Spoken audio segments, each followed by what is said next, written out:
El nacionalsocialismo alemán como idea, término y movimiento político no surge con la creación propia de Adolf Hitler, sino que es anterior a la Primera Guerra Mundial. Varios historiadores intentaron rastrear las personas que de alguna manera, ya sea directa o indirectamente, contribuyeron al origen de esta ideología. Por ejemplo, el historiador Roland Butler en su libro Las raíces del nacionalsocialismo menciona a Johann Gottlieb Fichte, uno de los padres del nacionalismo e idealismo alemán. Adolf Stocker, el fundador del Partido Social Cristiano Alemán, en donde buscaba una reforma social y un ataque contra los judíos por considerarlos usureros y odiar a Jesús. Karl Eugen Düring, famoso por la crítica que recibió en Anti-Düring, fue un socialista que intentó conciliar la cuestión social y nacional en su libro de 1871 Historia crítica de la economía y el socialismo, donde alaba el economista Friedrich List y menciona a Marx y Lasalle como agitadores judíos. Düring también fue un ferviente antisemita expresado en su libro La cuestión judía como cuestión de nocividad racial para la existencia, las costumbres y la cultura de las naciones, donde ataca a los judíos y a la socialdemocracia por su supuesta judaización, aparte de mostrar un extenso racismo.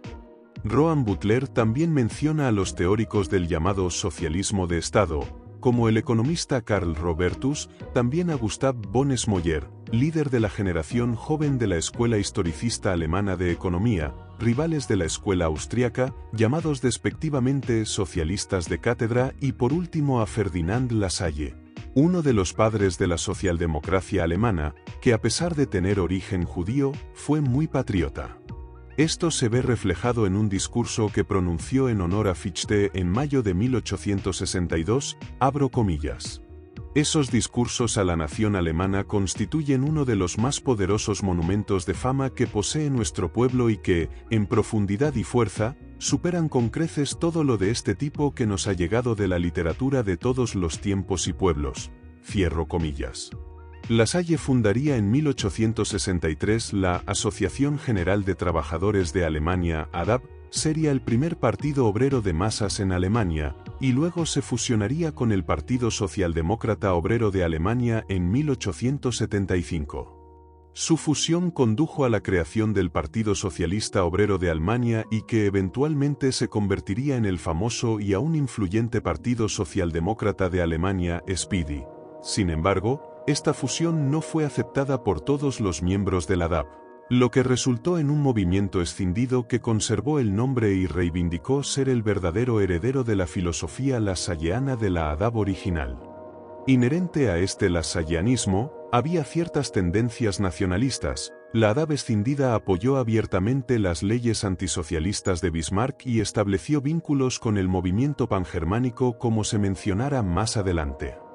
También influyeron teóricos raciales como Arthur de Gobineau, Houston Stewart Chamberlain y Ludwig Boltzmann, este último según el historiador James Gregor en su libro Marxismo, Fascismo y Totalitarismo, fue un marxista heterodoxo que intentó combinar el marxismo y darwinismo, en donde argumentó que solo la raza aria tiene la capacidad de avances tecnológicos y progreso y por ende alcanzar el socialismo.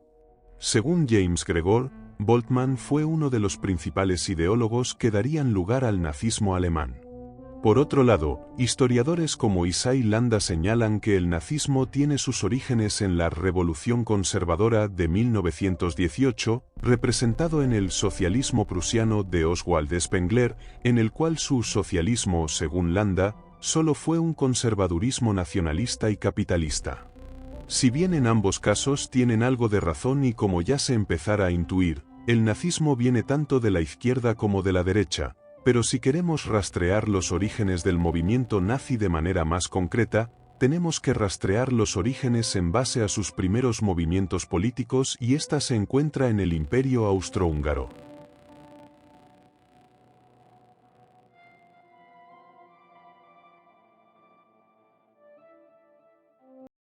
El Imperio Austrohúngaro surgió en 1867 como resultado de una serie de transformaciones políticas y conflictos internos que dominaban gran parte de Europa Central.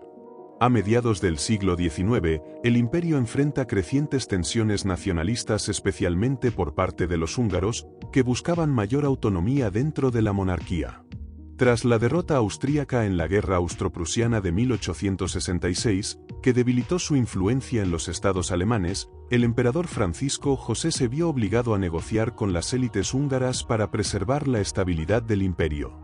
Las negociaciones llevaron en 1867 la transformación del imperio austríaco en una monarquía dual. Este acuerdo estableció dos entidades políticas separadas pero unidas bajo un mismo monarca: Cisleitania, la parte austríaca, y Transleitania, la parte húngara. Cada una tenía su propio parlamento, gobierno y cierta autonomía, pero compartían políticas exteriores, defensa y finanzas comunes. Viena y Budapest se convirtieron en las dos capitales del imperio. El surgimiento del imperio austrohúngaro reflejaba las dificultades de gobernar un territorio multiétnico en una época de crecientes nacionalismos. Aunque el compromiso calmó temporalmente las demandas húngaras, otras minorías, como checos, eslovacos, croatas, rumanos y polacos, quedaron insatisfechas, lo que generó tensiones persistentes. A pesar de estos desafíos, el imperio se mantuvo como una gran potencia europea hasta su colapso tras la Primera Guerra Mundial en 1918. Las implicaciones democráticas del nacionalismo, como forma práctica de la doctrina de soberanía popular, causaron confusión y división entre los liberales alemanes. Otros conflictos internos surgieron por propuestas democráticas como la extensión del sufragio, legislación social y el servicio militar obligatorio. Las diferencias se agudizaron tanto que en 1879 varios radicales, incluyendo a Viktor Adler, Engelbert Pernerstorfer, Georg von Schonerer, Heinrich Friedhun y muchos otros, todos ellos se separaron del Partido Liberal y durante los siguientes años discutieron la formación de un nuevo partido nacionalista alemán democrático, llamado Deutsche Volkspartei. El intento fue prematuro, y estos líderes derivaron hacia el marxismo, el nacionalismo extremo, el socialcristianismo o permanecieron como ala democrática del liberalismo. Los personajes más importantes fueron Schonerer, que sería el primero en crear un movimiento pangermánico radical, y Viktor Adler, el fundador de la socialdemocracia austríaca. En las zonas alemanas del imperio, especialmente en Bohemia, el capitalismo industrial se estaba desarrollando en gran medida a comparación de las regiones eslavas. Por fines del siglo XIX, miles de campesinos checos migraron a las regiones industriales de mayoría alemana. Pronto la masa de emigrantes checos, atraídos por las promesas de trabajo en la minería y la manufactura, se encontraron compitiendo con los alemanes étnicos locales. En 1868, trabajadores textiles alemanes en Düsseldorf se amotinaron contra los inmigrantes checos. En 1871, panaderos alemanes apelaron a un grupo de panaderos checos, emigrados en los 60s, acusándolos de estar deprimiendo los salarios y provocando desempleo. La cosa siguió escalando al punto de que a mediados de los años 80 los mineros checos de las cuencas carboníferas de Bohemia, donde se habían convertido en una gran minoría militante, comenzaron incluso a lanzar explosivos a sus compañeros alemanes. Según Ferdinand Burchowski, uno de los primeros líderes del movimiento obrero nacionalista alemán, en el que hablaremos más adelante, la primera asociación protectora nacionalista de obreros alemanes fue fundada en Budweis, Bohemia, en 1885. Pero antes de eso, quizá en los años 60, trabajadores de habla alemana en Viena, la Baja Austria, Bohemia y Moravia se reunían en tabernas después del trabajo para discutir el peligro que representaba para su seguridad la libre inmigración de checos en distritos que siempre habían sido alemanes. Estos grupos solían traspasar las líneas de los sindicatos, tolerados a regañadientes por las autoridades después de 1869, así como las asociaciones benéficas y ocupacionales existentes. Los relatos contemporáneos sobre las primeras asociaciones nacionalistas de obreros alemanes son casi totalmente inexistentes. Pocas guardaban registros de membresía o reuniones, y sus actividades rara vez eran consideradas dignas de mención por la prensa. Se sabe, sin embargo, que a fines de la década de 1880 existían más de 25 de tales organizaciones en Bohemia, Moravia y Silesia, compuestas por obreros textiles en Reichenberg, vidrieros en Gablonz, y conglomerados de trabajadores de muchos oficios diferentes en Teschen o en Elbe, Iglau, Troppau y otras ciudades. No eran sindicatos como tal, a menudo sus miembros pertenecían a sindicatos regulares y se unían a un grupo nacionalista por fuera. Su propósito principal no era negociar colectivamente con los empleadores, sino proteger a sus miembros contra la competencia de inmigrantes checos y polacos menos calificados y menos exigentes.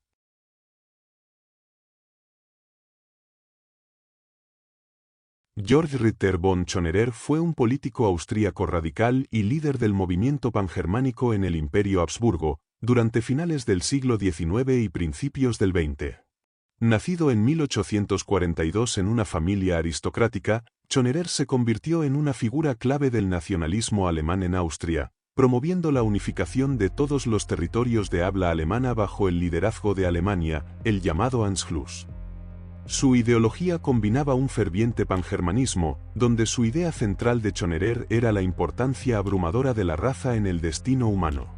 Tenía una fe fanática en la superioridad de un pueblo alemán germano-nórdico puro. Ehrenvolk estaba influenciado por las teorías raciales de Gobineau con un antisemitismo virulento influenciado por Adolf Stoecker y un anticlericalismo extremo, resumido en consignas como los von Rom, ruptura con Roma. Le gustaba el culto germánico de Richard Wagner y también la exaltación nietzscheana de la bestia rubia, a la vez con el anticapitalismo de Karl Eugen Düring. Luego de pasar por el Partido Liberal, creó el Verband der Deutschnationalen en 1885, una de la primera de sus muchas asociaciones pangermanistas, anti-Habsburgo, anticatólicas y antisemitas. Para darle un brazo sindical a su movimiento y atraer a los trabajadores alemanes a su causa. Se puso en contacto con un obrero nacionalista llamado Frank Oestein, también conocido como Franz Stein. En 1893 fundó el Deutschnationaler Arbeiterbund, Liga Nacional de Trabajadores Alemanes. El propósito, según Frank Oestein, era, abro comillas, advertir a nuestros hermanos de sangre y compañeros de trabajo contra una nueva traición al pueblo alemán y hacerlos receptivos a la reforma social sobre una base nacional en el espíritu de Bismarck y Schonerer, cierro comillas. Frank Oestein arremetía constantemente contra la falta de democracia económica y política en Austria, pero al mismo tiempo condenaba las doctrinas socialdemócratas de solidaridad proletaria, lucha de clases y revolución. Viajó por Bohemia, Moravia, Silesia y las provincias alpinas hablando con grupos de trabajadores y explicando los puntos de vista de Schonerer, haciendo hincapié en el peligro que representaban la inmigración checa para la tierra alemana, los empleos alemanes y la cultura alemana. Schonerer usó a Frank Oestein para popularizar no solo sus ideas generales sobre el pangermanismo y ya reforma social, el que seguía la línea de la legislación social de Bismarck. Schonerer enfatizaba que no tenía ningún interés en una, entre comillas, utopía socialdemócrata, sino que quería realizar la gran concepción alemana de la reforma social, que consideraba la forma más auténtica del socialismo.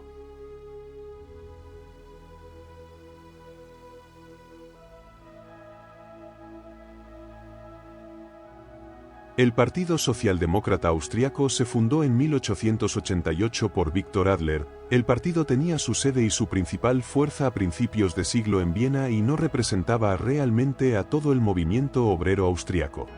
Las diferencias regionales eran marcadas y persistentes, y la acelerada industrialización acentuó muchas viejas causas de disensión. Uno de los problemas más antiguos y espinosos era el de las relaciones entre los trabajadores de habla alemana y los de habla checa.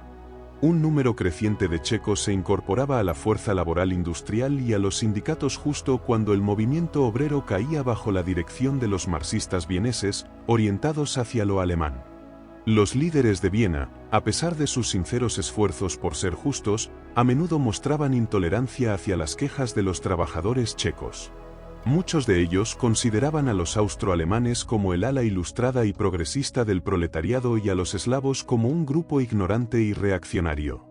Kautsky, por ejemplo, insistía tercamente, contra los hechos, en que el movimiento obrero austriaco era un asunto de los austroalemanes.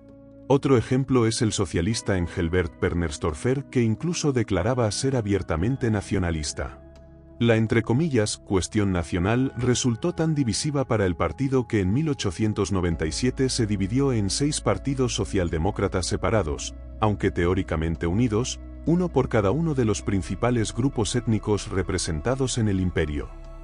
En 1899, en una conferencia socialdemócrata en Brunn, el partido intentó abordar el tema directamente mediante la redacción de un, abro comillas, programa de nacionalidad, una propuesta esquemática para un futuro Estado socialista que, según el partido, eliminaría los conflictos nacionales entre los trabajadores, preservando al mismo tiempo a Austria como una entidad unificada e independiente. Aún así, los conflictos étnicos siguieron ocurriendo. El periódico socialdemócrata Reichenberger Freigeist reportaba frecuentes enfrentamientos entre trabajadores checos y alemanes. Si bien las enemistades nacionales indudablemente se originaron en la competencia por el empleo, fueron avivadas por la prensa, los mítines políticos y la educación pública elemental, es decir, por prácticamente todo el material de lectura disponible para la clase trabajadora. El Partido Socialdemócrata Austriaco afirmó el internacionalismo marxista como principio básico. El nacionalismo, dijeron sus líderes, era un truco de la clase dominante para dividir y explotar al proletariado. La ambigua relación entre clase y nacionalidad no les preocupaba. Confiaban en que la educación socialista uniría a los trabajadores de todas las nacionalidades del imperio en una sola fuerza revolucionaria con conciencia de clase. En el Congreso del Partido de 1891, al que asistieron representantes de casi un centenar de sindicatos bohemios, una facción nacionalista checa encabezada por Jan Babra y Jan Burstial, que se autodenominaban y abogaban por una socialdemocracia nacional checa, denunciaron la acusación de los líderes del partido de que los sentimientos nacionales eran incitados para servir fines burgueses, y abandonaron la reunión y el partido. Otros delegados checos, aunque permanecieron en el partido, acusaron a los alemanes de relegar a los checos a una posición subordinada dentro del movimiento. El Partido Socialdemócrata Austríaco, en esos años, enfrentaba dificultades que no existían para los socialistas en la mayoría de los demás países europeos. Su doctrina básica de solidaridad proletaria y la irrelevancia de la nacionalidad era refutada por la división entre trabajadores checos y alemanes. Como fuerza liberadora, debía admitir el derecho de cada hombre a ser educado y trabajar en su lengua materna. Al mismo tiempo, muchos de sus líderes como Adler o Kautsky estaban firmemente convencidos de que el movimiento obrero internacional debía ser dirigido por hombres con cerebro y carácter alemanes.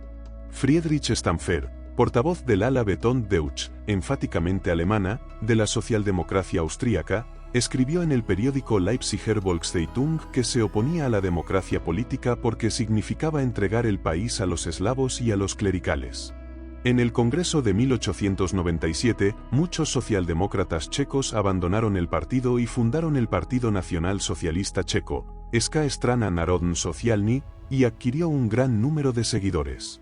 Combinaba demandas nacionalistas democráticas, por ejemplo, la Constitución bohemia con un programa democrático radical y socialista, que incluía el sufragio universal para ambos sexos, la nacionalización parcial de la producción, la abolición de la propiedad privada en la medida en que sea perjudicial para el pueblo y el fin del servicio militar obligatorio.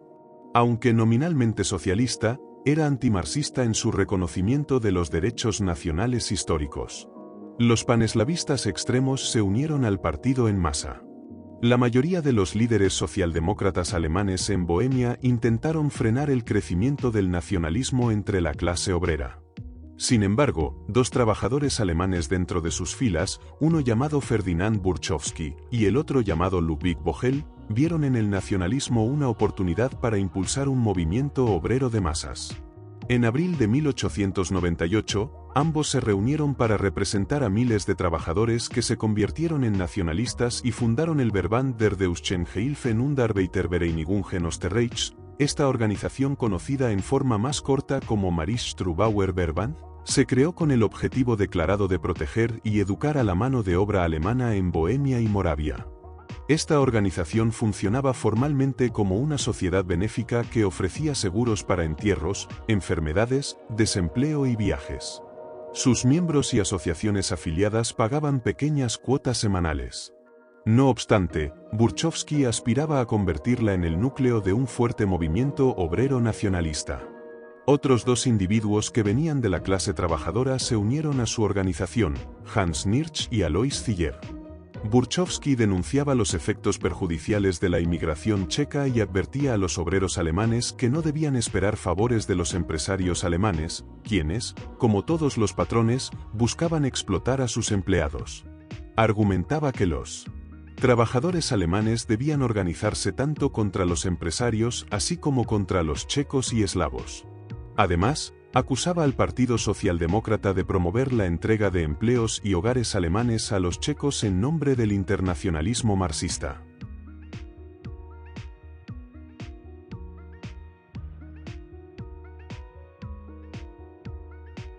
Después de que rompieran con la socialdemocracia austríaca para crear su agrupación obrera y nacionalista, Ferdinand Burchowski y Ludwig Vogel se aliaron con von Schoenerer y Franco Stein.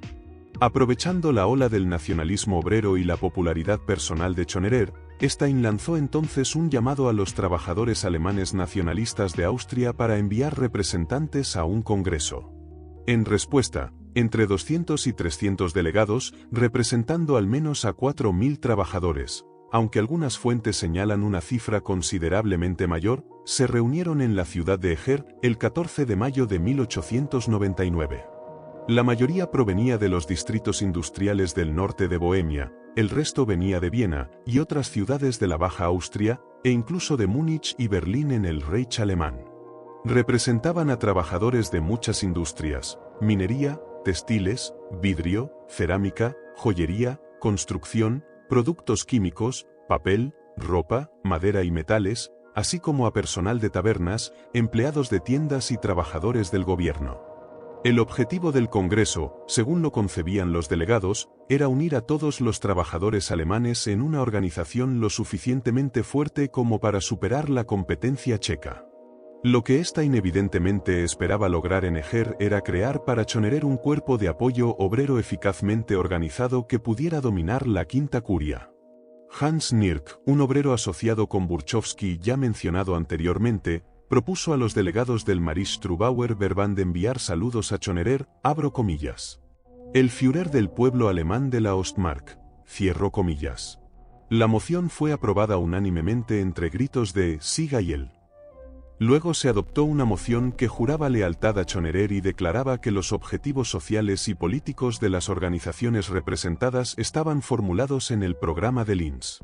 Los delegados también se comprometieron a cooperar con trabajadores honestos del pueblo alemán, campesinos, artesanos, comerciantes e intelectuales, en la lucha por los derechos políticos nacionales y mejores condiciones sociales.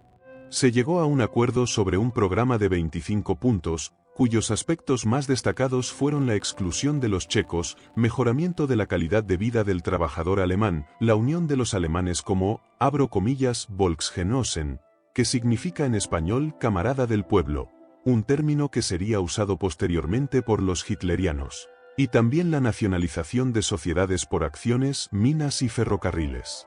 Los muchos delegados del Congreso eligieron a varios miembros para formar una junta ejecutiva para dirigir un movimiento obrero nacional alemán. Entre los elegidos, los más destacados fueron Franco Stein, Ludwig Vogel, Hans Nierk y Ferdinand Burchowski. Todos estos hombres eran obreros por ocupación u origen, de la misma clase social que los líderes socialdemócratas alemanes en Bohemia. 5 meses después del Congreso de Eger, en octubre de 1899, Franco Stein reorganizó su Der Nationaler Arbeiterbund, aparentemente para reforzar su control y el de Schoenerer, y lo rebautizó como Bund Deutsche Arbeiter Germania. En ese momento tenía 45 secciones en Bohemia y pronto abrió otras en Moravia, Silesia, Alta Austria, Salzburgo, Tirol, Viena, Vorarlberg, Estiria y Carintia. El Maris-Trubauer Verband de Ferdinand Burchowski también se benefició del nacionalismo creciente y en abril de 1900 afirmaba tener cerca de 6.000 miembros en 40 filiales locales. Aunque los grupos obreros nacionalistas no tenían una ideología totalmente sólida, las membresías de los sindicatos socialistas y nacionalistas eran más parecidas de lo que los socialdemócratas admitían, también lo eran las opiniones de sus dirigentes sobre ciertos temas fundamentales.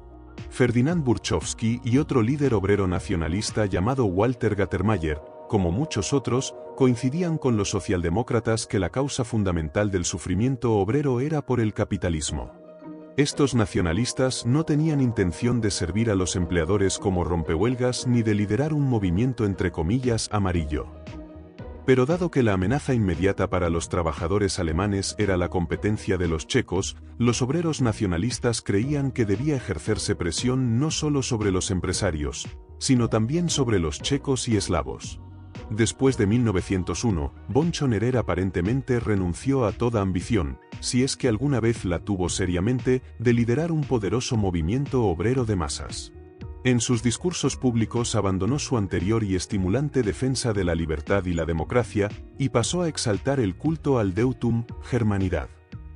Al dedicar su energía a una obstrucción estéril, dejó de ser una fuerza en el Reichsrat. Fuera del Parlamento, se ocupó principalmente de detalles de la administración del partido, exigiendo una obediencia ciega a su persona que terminó por alejar a sus discípulos más devotos. Su lugarteniente más capaz, Karl Hermann Wolff, rompió directamente con él. Wolff fundó entonces su propio partido, más moderado y oportunista, los Freie Deutsche Partei, que pronto atrajo a la mayoría de los miembros del partido de Schonerer. La disputa fue decisiva para el movimiento obrero nacionalista, ya que puso fin al liderazgo de Schonerer. Libres de su influencia, los trabajadores nacionalistas pudieron avanzar hacia la formulación de una nueva filosofía política. El primer efecto de la ruptura con Schonerer fue la expansión de la confusión y la desilusión. Ferdinand Burchowski y los líderes de las organizaciones vinculadas a su Maris-Trubauer Verband estaban convencidos de que los políticos pangermanistas solo habían cooperado con ellos para obtener los votos de los trabajadores, y que el movimiento pangermanista siempre subordinaba los intereses del trabajo por los intereses de la clase media. Comprendieron entonces que el propio movimiento obrero debía convertirse en el centro de gravedad del movimiento nacionalista. Ferdinand Burchowski y sus colegas abogaban por un camino independiente más radical, mientras que Frankenstein seguía siendo leal a Schonerer. La rivalidad entre Stein y Burchowski, inicialmente una lucha de poder, se transformó en una divergencia política. Críticas posteriores acusaron a Schonerer de engañar a los trabajadores con promesas vacías y de obstaculizar sus luchas. Alois Ziller impulsó la creación de sindicatos nacionalistas y una organización militarizada para defender los intereses de los obreros alemanes, demonizando a los eslavos. A pesar de los intentos de Hans Nirsch por formar un partido obrero radical, disputas internas y la falta de cohesión llevaron al declive del Maris-Trubauer Verband, que se disolvió en 1903. Sin embargo, muchos de ellos como Burchowski, Alois Ziller y Hans Nirsch, crearán un partido obrero, radical y nacionalista. Se pusieron en contra del movimiento pangermánico de Schonerer, por considerarlo reformista y burgués. También se opusieron a la socialdemocracia austríaca por su internacionalismo, así que el 14 de noviembre de 1903, en Bohemia, fundaron el Partido Obrero Alemán, el primer partido nacional socialista.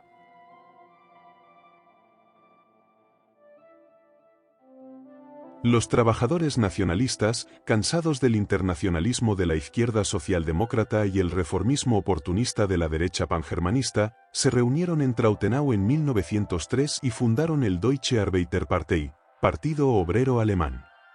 Un miembro del partido señaló más tarde que los principales impulsores entre los fundadores eran todos trabajadores.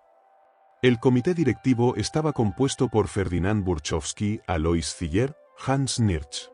Su condición de clase trabajadora y el hecho de que procedían de ciudades industriales, la mayoría de ellas en la Bohemia alemana, que contenían un gran número de inmigrantes eslavos recientes, eran hechos significativos reflejados en el anuncio inicial del carácter e intenciones del partido. Su programa político era el siguiente.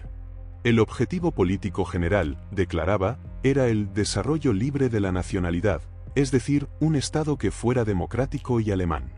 La política económica del Estado debía adaptarse a las necesidades de las masas. La vida cultural debía integrarse con la democracia y el desarrollo nacional alemán. El programa intentaba ser tanto milenarista como aplicable a las condiciones existentes, era moderado y reformista en tono, pero implicaba una revolución radical, era tanto antimarxista como anticapitalista, antiforeño y antitradicional. Su esencia era la oposición a las instituciones sociales existentes. Rechazaba todo aspecto de la teoría política idealista que no sirviera a los intereses materiales inmediatos del mínimo común denominador de la población alemana. Aunque era hostil hacia los judíos, el mayor odio de los miembros del partido eran aún en gran medida hacia los checos y eslavos. Burchowski fue el más viejo y experimentado de los fundadores del partido. Sus memorias, publicadas en 1913, lo revelan como un sindicalista concienzudo, aunque con poca imaginación o fervor. La personalidad más destacada del grupo fue Hans Niertz. En 1906, Hans Niertz, como presidente del partido en Bohemia, se dirigió al Deutsche Volksrat, una federación flexible de organizaciones nacionalistas locales, para ver si quería colaborar con el DAP, en el cual dio un discurso, en el que pueden leer a continuación.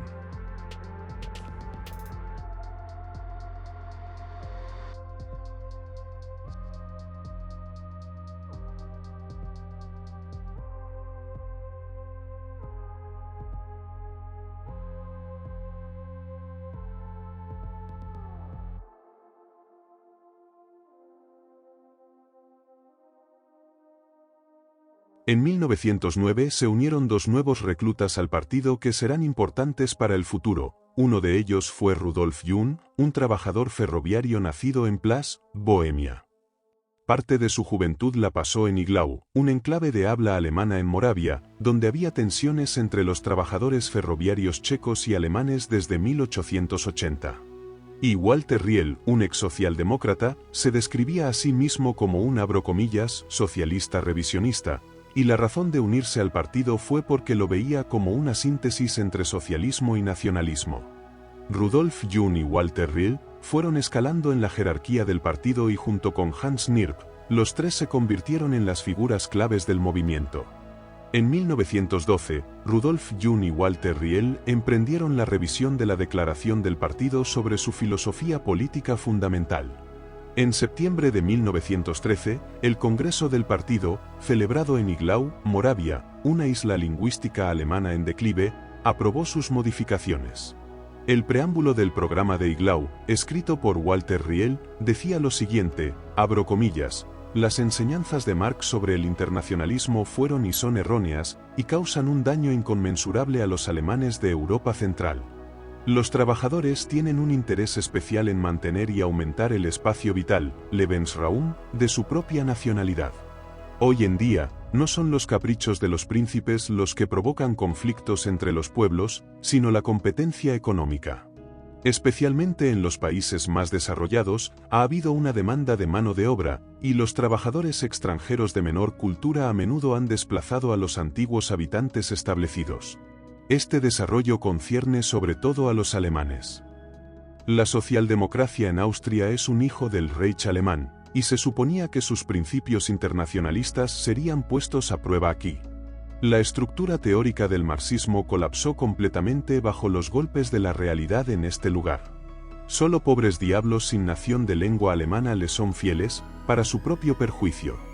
Son ellos quienes, después de haber hecho poderosa a la socialdemocracia con sus aportes, han sido expulsados de sus trabajos y hogares por sus queridos camaradas eslavos. Los empleadores alemanes contrataron al trabajador eslavo, más barato. Sin embargo, la Organización Roja se negó a brindar ayuda a sus antiguos veteranos alemanes del partido, aun cuando tenían derecho a recibirla. Entonces, la necesidad de autoconservación finalmente comenzó a abrir los ojos de los trabajadores alemanes. Comenzaron a ver por sí mismos lo pernicioso de la idea internacionalista y la deshonestidad de una socialdemocracia dominada por judíos y el gran capital judío. También se oponían al intento de la Internacional Negra de fundar un partido obrero clerical. Pero nuestros nuevos simpatizantes, provenientes principalmente de la socialdemocracia, pronto quisieron un programa, de partido, que afirmara sus reivindicaciones económicas. El estricto pensamiento volkist concuerda con las reivindicaciones económicas inmediatas de los trabajadores en el programa de Trautenau de 1904. Cierro comillas. Los nacionalsocialistas citaban a veces a Karl Eugen Düring como uno de los primeros en formular su ideología. Ya en 1900, algunos trabajadores nacionalistas elogiaban las enseñanzas de Düring y pedía una profunda reforma de la sociedad en el sentido de, abro comillas, en favor de todo trabajo honesto, de modo que el capital reciba solo una remuneración moderada, en lugar del actual alquiler del trabajo por el capital, el trabajo sea el que alquile el capital. Cierro comillas. Walter Riehl, Rudolf Jung y otros nacionalsocialistas aludían ocasionalmente a Düring como una fuente de inspiración para sus ideas.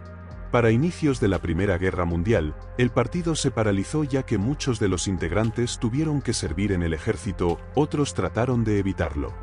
Cuando acabó la Primera Guerra Mundial y tras la caída del Imperio Austrohúngaro, el partido se dividirá en tres ramas, una en Polonia, otra en Checoslovaquia y otra en Austria. Para 1918 el partido cambiara de nombre y se llamaría Nacionalsocialista y usarían esvástica.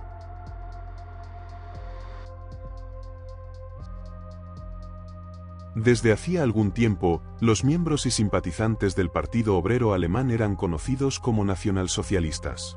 En una reunión de representantes del partido en Aussig, en abril de 1918, Walter Gattermeyer propuso cambiar el nombre del partido a Partido Nacional Socialista Alemán, lo cual era una descripción más precisa y también una mejor herramienta propagandística para atraer nuevos miembros.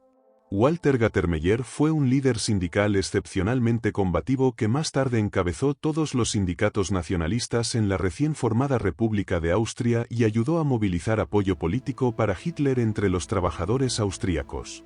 Walter Riehl propuso la esvástica para el partido. Esta transformación se dio en el contexto del colapso del Imperio Austrohúngaro al final de la Primera Guerra Mundial. El nuevo programa de 1918, redactado por Rudolf Jung, era más radical y revolucionario, incluyendo propuestas como la unión con Alemania, nacionalizaciones masivas y la creación de un banco popular para combatir el, entre comillas, espíritu judío comercial. El término nacionalsocialismo ya se venía discutiendo desde años atrás y fue finalmente formalizado con este cambio. Sin embargo, poco después, el partido se fragmentó en tres ramas independientes debido a la creación de nuevos estados como Polonia y Checoslovaquia, que absorbieron partes del antiguo territorio austríaco. Walter Riehl se convirtió en presidente de la rama austríaca del Partido Nacional Socialista. Hans Nirp se convirtió en el primer presidente de los nacionalsocialistas de Checoslovaquia y Alexander Chilin-Stleter, quien ya estaba también desde hace mucho en el partido y fue un ex socialdemócrata igual que Walter Riehl, se convirtió en líder de la rama polaca.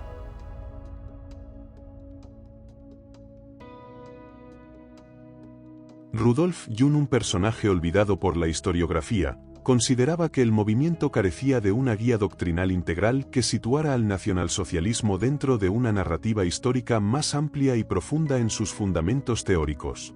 El impulso de Rudolf Jung para emprender este proyecto no era puramente político, también tenía un importante componente personal. Se veía a sí mismo como el Karl Marx del nacionalsocialismo, con el objetivo de consolidar su liderazgo intelectual y asegurar su influencia duradera en la historia del movimiento y entre la población alemana a través de sus escritos. Esta ambición representaba un doble objetivo para Jung, encarnando su deseo de moldear la ideología y asegurar un lugar permanente en el movimiento nacionalsocialista. Rudolf Jung publicó la primera edición de su libro Der Nationalsozialismus en los inicios de 1919.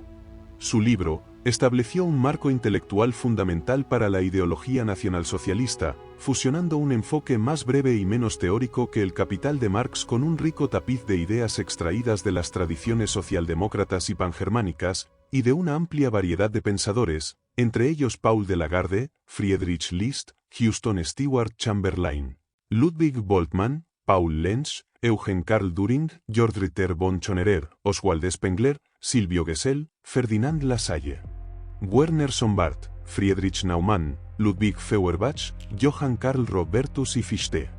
Esta obra representó una síntesis de las multifacéticas corrientes filosóficas que habían convergido en el pensamiento alemán y austríaco, sentando las bases para el desarrollo de la tradición teórica nacionalsocialista.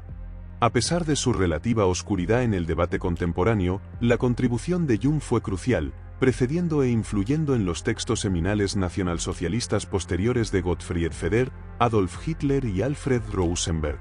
La obra de Rudolf Jung introdujo y profundizó en muchos conceptos que se convertirían en centrales para la ideología nacionalsocialista, incluyendo críticas al mamonismo y la distinción entre, abro comillas, capital productivo y capital improductivo, es decir, el capital financiero. Ideas que Gottfried Feder y otros adoptaron y popularizaron posteriormente.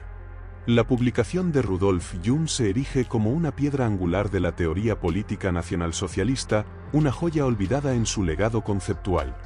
El libro comienza anticipando el romanticismo agrario y la filosofía de la sangre y la tierra, Blut und Boden, que Richard Walter Darré defenderá posteriormente.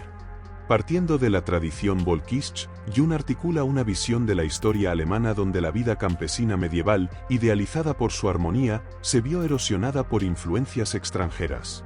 Recuerda con nostalgia una edad de oro teutónica donde la sociedad alemana se definía por una pureza racial inherente, el espíritu alemán, personificado por la vida comunitaria y culturalmente rica de los campesinos y artesanos tribales, profundamente vinculados a su tierra.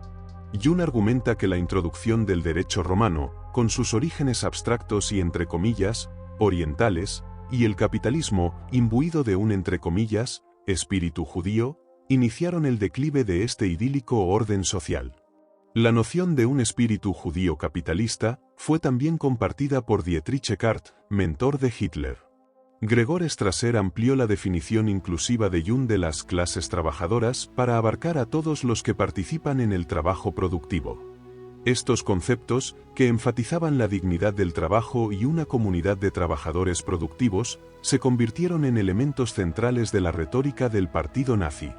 Si bien no fue el único creador de estas ideas, Jung fue fundamental al integrarlas con las críticas socialistas para ofrecer un marco ideológico integral. Una notable divergencia entre la visión de Jung en Nationalsozialismus y la ideología nacionalsocialista posterior reside en su enfoque de la gobernanza. Ambos repudiaron la democracia parlamentaria como mecanismo de explotación judía, pero Jung abogó por un modelo corporativista inspirado en Oswald Spengler, con reminiscencias de los estamentos medievales y una estructura de poder descentralizada en todos los territorios del Reich. Este modelo preveía el gobierno de una élite meritocrática, la socialización de las industrias y la expansión territorial en el este, sustentada por un ejército popular. Si bien estas ideas encontraron eco en ciertas facciones nacionalsocialistas, el NSDAP, bajo el gobierno de Hitler, favoreció un régimen más federalista, centralizado y abiertamente totalitario, divergiendo significativamente de las propuestas de Jung.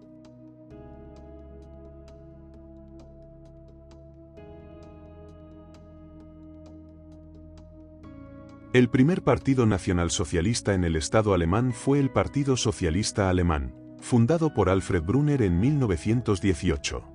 Alfred Brunner estaba en contacto con los nacionalsocialistas austriacos desde 1904. Brunner proponía una nacionalización masiva de tierras como base para destruir el capitalismo y la influencia judía, defendiendo un socialismo radical, idealista y biológico a lo que llamaba un socialismo volkisch, término también usado por Rudolf Jung. Según Brunner, su socialismo era entre comillas, un verdadero socialismo alemán en contraposición al entre comillas socialismo falso judío, que era el marxista. El Partido Socialista Alemán recibió apoyo de la Orden Germánica, vinculada a la sociedad Thule. Alfred Brunner llegó a declarar: "Nuestras demandas son más radicales que las de los bolcheviques". Su programa político consiste en la nacionalización de la tierra, nacionalización del sistema bancario, ataque a los judíos, etc. Su programa político está en la descripción. En el otoño de 1918, Karl Hare, un periodista deportivo del periódico de derechas Münchner Augsburger Abendzeitung, fue encargado por la sociedad Thule de formar un entre comillas, círculo de trabajadores de Thule, entre el proletariado, parte de un plan más amplio para ganar a los trabajadores para el nacionalismo étnico dentro de la política bávara. Al asistir a una reunión pública en el Wagner Hall de Múnich el 2 de octubre, Hare quedó impresionado por un discurso pronunciado por un trabajador llamado Anton Drexler que llamaba a burgueses y trabajadores a unirse. Aunque el discurso de Drexler fue recibido con hostilidad por la multitud, Hare vio en él una oportunidad, se acercó a Drexler con la oferta de ayudar a formar un círculo de trabajadores políticos para difundir sus ideas compartidas entre los contactos obreros de Drexler. Drexler, que había intentado en vano hacer esto él mismo en el pasado, estaba intrigado por la oferta, y así se formó el Círculo de Trabajadores Políticos. Para el 5 de enero de 1919, el círculo había evolucionado hasta convertirse en el Partido Obrero Alemán. El Partido Obrero Alemán, un partido minúsculo con apenas de 20 miembros, una organización política independiente con sus propias directrices escritas como base conceptual. Para ayudar a hacer propaganda para el nuevo partido y para proporcionar un mayor peso intelectual a sus directrices bastante escasas e insatisfactorias, Anton Drexler publicó un panfleto político en algún momento entre mayo y septiembre de 1919. Su panfleto se llamó Mi despertar político, del diario de un trabajador socialista alemán. En su panfleto denunciaba principalmente el internacionalismo, el socialista y el capitalista. El de masones y el peor de todos según Drexler, el de la alta finanza judía. Drexler menciona sus antiguas simpatías por la socialdemocracia alemana, pero por su rechazo al internacionalismo promulgado por este, dio un giro a un nacionalsocialismo. Cabe destacar cómo escribe esto como Nationalsozialismus, en lugar de Nationalsozialismus, que posteriormente se convirtió en la ortografía estándar dentro del partido nazi, a medida que el nacionalsocialismo se convertía en una ideología popular más coherente. La diferencia entre ambos es crucial. La separación de ambos términos mediante un guión deja mucho más claro que Drexler se refiere a una forma nacional de socialismo, sobre todo porque lo contrasta directamente con la socialdemocracia, de lo que se infiere que existe algún tipo de relación entre ambos. Los Sudetes y los nacionalsocialistas austriacos también separaron ambos términos. El partido recién fundado de Drexler tenía apenas unos 25 miembros, pero esta situación cambiaría con la llegada de un personaje que volvía de las trincheras.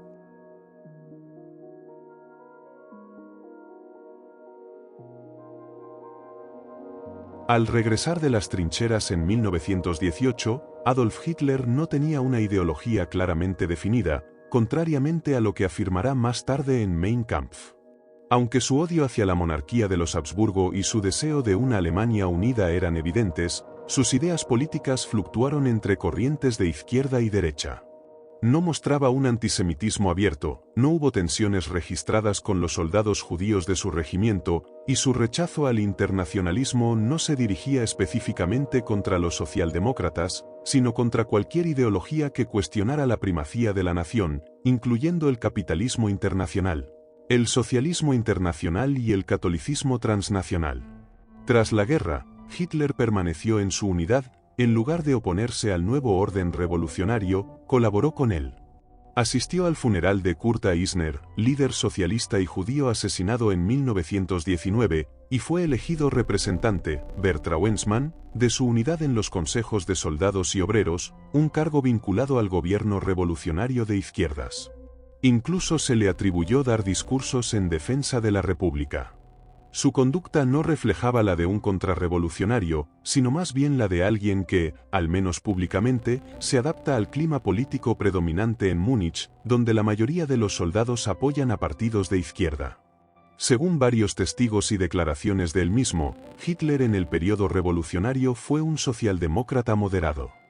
Hitler admitió en privado que muchos de los primeros miembros del Partido Nacionalsocialista provenían de la izquierda, como Sepp Dietrich, Julius Schreck o Hermann Esser. El antisemitismo de Hitler empezó a desarrollarse después de la caída de las repúblicas socialistas bávaras, a raíz de asociar a los judíos con el capitalismo financiero y no con el marxismo en un principio. Esto se ve reflejado en la primera evidencia de antisemitismo de Hitler, que fue la carta a Himmlich, donde Hitler asocia a los judíos con el dinero y las finanzas. Aproximadamente ese antisemitismo de Hitler habrá empezado a desarrollarse por agosto de 1919, para ese entonces empezó a servir como inteligencia dentro del ejército, bajo el mando de Karl Mayr. Por el otoño de 1919, Hitler intentó unirse voluntariamente al Partido Socialista Alemán, el partido ya comentado anteriormente, pero fue rechazado. El 12 de septiembre de 1919, bajo las órdenes de Karl Mayr, Hitler fue a observar al Partido Obrero Alemán de Drexler. En una reunión que realizaron en una cervecería, Gottfried Feder, quien de casualidad daba su primera charla en el partido, dio un discurso en el que se titulaba ¿Cómo y con qué medios puede erradicarse el capitalismo? Tras la intervención de Gottfried Feder, un político llamado Adalbert Baumann dio un discurso a favor del separatismo bávaro. Hitler, al oír eso, entró en cólera y empezó a realizar un monólogo en donde atacaba el separatismo bávaro a favor de una gran Alemania. Hitler, quien estaba allí para hacer una tarea de inteligencia, participó activamente de la reunión y dejó sorprendidos a todos, incluyendo a Anton Drexler, líder del Partido Obrero Alemán. Drexler le entregó su folleto y lo invitó a participar en las actividades del partido. Según cuenta Hitler en Mein Kampf, leyó el panfleto de Drexler, titulado Mi despertar político, ya comentado atrás, y quedó hipnotizado por su contenido. Una semana después, Hitler se reunió con Drexler y se afilió al partido. Desde ese entonces Hitler empezaba a escalar rápidamente hasta tomar el liderazgo. En 1920, el partido cambiaría de nombre y se llamaría Partido Nacional Socialista Obrero Alemán.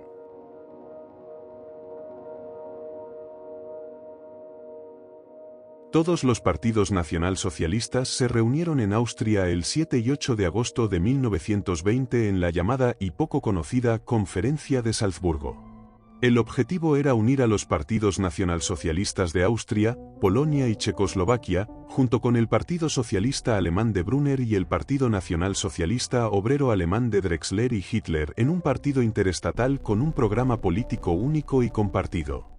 Después de la conferencia, los partidos volvieron a sus respectivas sedes, pero el plan de una posible unión no terminó consolidándose. Adolf Hitler, que tenía un interés de ser un dictador dentro de su partido, trató de evitar una posible unión con los diversos partidos nacionalsocialistas y evitó una fusión con el Partido Socialista Alemán de Alfred de Brunner. La razón principal fue que no quería a alguien más en el liderazgo salvo él. Así es como todos los nacionalsocialistas de Alemania y Austria terminaron subordinándose en gran medida al hitlerismo.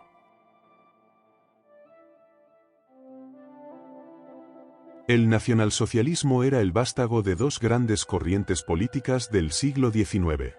Su padre, el nacionalismo, era un movimiento de carácter emancipador, nacido durante la Ilustración, que aspiraba a transformar los estados dinásticos en estados nacionales, y a echar abajo todos los reinos e imperios durante el siglo y medio posterior a la Revolución Francesa. Su madre, el socialismo, emergió cuando la industrialización se adueñó de Europa y generó una clase obrera empobrecida durante el proceso. Alcanzó la mayoría de edad tras la gran crisis del liberalismo, desencadenada por el colapso de la Bolsa de Viena en 1873. Muchas gracias por ver el vídeo.